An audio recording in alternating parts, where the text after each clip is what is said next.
Dear friends, study വിത്ത് മീയുടെ മറ്റൊരു ക്ലാസ്സിലേക്ക് എല്ലാവർക്കും സ്വാഗതം.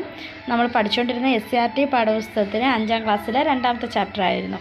ആ ചാപ്റ്ററിൽ തന്നെ തുടർന്ന് വരുന്ന പോയിൻറ്റ്സുകളാണിത്. മിശ്രഭോജനം നടത്തിയത് സഹോദരൻ അയ്യപ്പൻ. 1917 മെയ് 29 വിവിധ ജാതിക്കാരെ ഒരുമിച്ച് ഇരുത്തി എറണാകുളം ചിറായിൽ മിശ്രഭോജനം നടത്തി.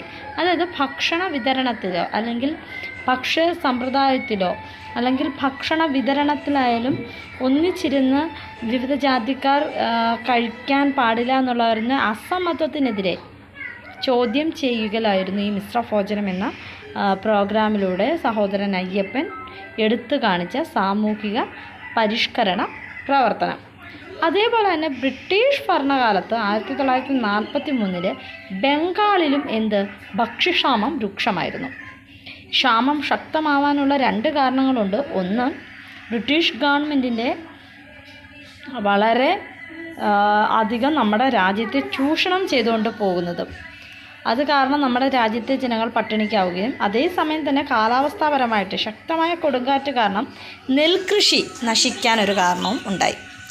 അത്തരത്തിലും പട്ടിണി ഉണ്ടായി 30 ലക്ഷം പേര് അന്ന് മരണപ്പെടുകയും ചെയ്തു. അതുപോലെ തന്നെ നമ്മുടെ കേരളത്തിൽ ദാരിദ്ര്യ നിർമ്മാർജ്ജനത്തിൻ്റെ ഭാഗമായിട്ട് ധാരാളം പദ്ധതികളുണ്ട്.